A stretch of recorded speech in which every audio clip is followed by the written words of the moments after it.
ఓం మహాగణాధిపతయే నమః. ఓం గురుభ్యో నమః. ఓం శ్రీమాత్రే నమః. అరుణాం కరుణాతరంగితాక్షీం ధృతపాశాంకుశపుష్పబాణచాపాం అనిమాదిభిరావృతాం మయూకైః అహమిత్యేవ విభావయే భవానీం. శ్రీమాత్రే నమః. ప్రేక్షకులకి ఆ లలితాంబిక అమ్మవారి యొక్క అనుగ్రహం పరిపూర్ణంగా కలగాలని మనస్ఫూర్తి కోరుకుంటూ మనం ఈరోజు మనకి సెప్టెంబర్ 7వ తేదీ రాత్రి సమయంలో, అక్టోబర్ 8 మార్నింగ్ ఈ సమయంలో మనకి చంద్రగ్రహణం ఉంది. దాని తర్వాత 15 రోజులకి సూర్యగ్రహణం కూడా వస్తుంది. ఫస్ట్ మనం చంద్రగ్రహణం గురించి, అలాగే ఏ రాసుల వారికి అద్భుతంగా ఉండబోతుంది, ఎవరు కించిత్ జాగ్రత్తగా ఏ విషయాల్లో జాగ్రత్తగా ఉండాలి, మరియు అదేవిధంగా ఎటువంటి దానములు ఇవ్వాలి, ఏ మంత్రం కనుక ఏ లగ్నం వారు లేదా ఏ రాశి వారు చేసుకుంటే ఈ గ్రహణం వచ్చే వరకు చేసుకుని గ్రహణం రోజు చేసుకుంటే అది పునశ్చరణ అవుతుంది. అంటే ఇన్ని రోజులు ఏదైతే మంత్రం చేశారో దాని తర్వాత ఆ ఒక్కరోజు చేసింది ఇన్ని రోజులు చేసిన ఫలితం వస్తుంది, పునశ్చరణ అంటారు.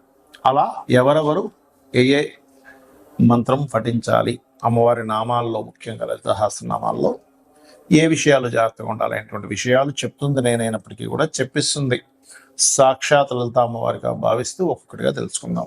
మీన లగ్నము, మీన రాశి. మీనం వారికి 12వ స్థానంలో గ్రహణం జరుగుతుంది. అదేవిధంగా మీకు ఏలినాడు శని యొక్క ప్రభావంలో శని భగవానుడు వక్రించి వెనక్కి వెళ్ళాడు. దీనివల్ల 12లో జరిగే గ్రహణం చూపించే ప్రభావం ముఖ్యంగా ఖర్చులు, ఇన్వెస్ట్మెంట్స్ విషయంలో. ఎక్కడైనా ఇన్వెస్ట్మెంట్ చేస్తున్నారు అంటే చూసి చేయండి. ఖర్చులు పెట్టేటప్పుడు కాస్త చూసి ఖర్చు పెట్టండి. ఒక్కోసారి ఇంత బడ్జెట్ అని అనుకుంటాం ఫలానా ఎస్టాబ్లిష్ చేయడానికి, ముందుగానే ఎక్కువ ఖర్చు పెట్టేసి లాస్ట్లో అయ్యో ఏమిటి మనకి అసలు ఇంత రాలేదు అనేటువంటి భయపడుతూ ఉంటాం. అలాగే వివాహ జీవితం విషయంలో, వివాహం అయిపోయిన తర్వాత వివాహ జీవితం నడిచేటువంటి విషయాల్లో దాని యొక్క ప్రభావం పడుతూ ఉంటుంది 12వ స్థానంలో గ్రహణం జరిగేటప్పుడు.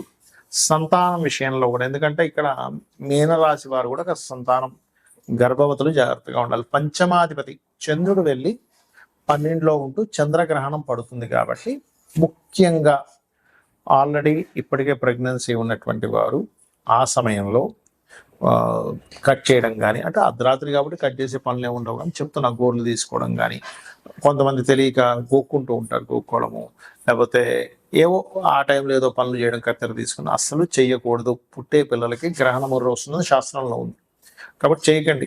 లేదంటే నేను నమ్మను ఇలాంటివి అనుకుంటే అది మీ ఇష్టం. ఇంకా కాకపోతే శాస్త్రపరంగా ఆ సమయంలో నిద్రపోయే సమయం కరెక్ట్గా చెప్పాలంటే ఆ సమయం, కాబట్టి డోంట్ వరీ.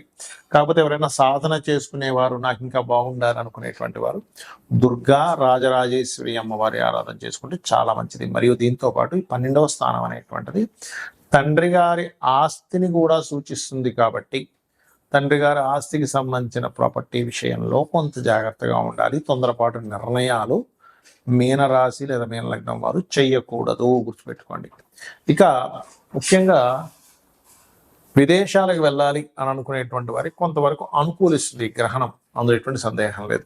కానీ ఇక్కడ మీరు సోమ శని వారాలు మాత్రం ఇన్వెస్ట్మెంట్స్ కంప్లీట్గా అవాయిడ్ చేయండి, అన్ని విధాలా మీకు బాగుంటుంది.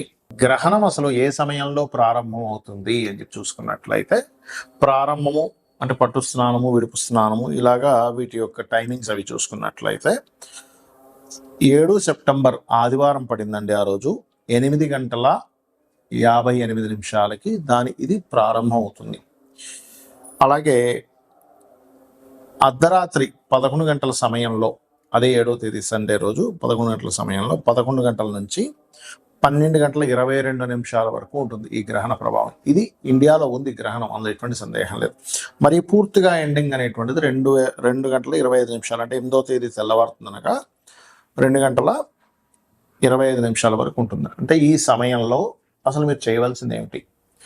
గ్రహణం అనేటువంటిది ఒక వరంగా భావించండి, గుర్తుపెట్టుకోండి. గ్రహణం వరం, అంతేకాని గ్రహణం అంటే భయపడేదో కాదు.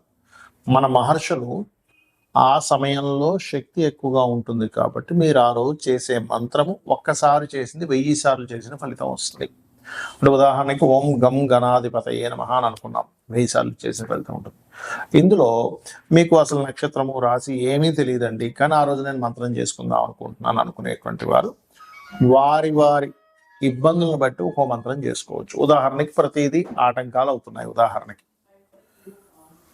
ఓం కామేశ్వర ముఖాలోక కల్పిత శ్రీ గణేశ్వరాయ నమః చేసుకోండి. అలా కాదండి, ధన సంబంధించిన ఇబ్బంది బాగా పడుతున్నాము అని అనుకుంటే కనుక ఓం సంపత్కరీ సమారూఢ సింధుర వ్రజ సేవితాయ నమః చేసుకోండి. లేదంటే అప్పులు ఉన్నాయి ఎక్కువగా అనుకునేటువంటి వారు ఓం అపర్ణాయ నమః మనసులో చేసుకోవచ్చు, ఏమి ఇబ్బంది లేదు, గుర్తుపెట్టుకోండి.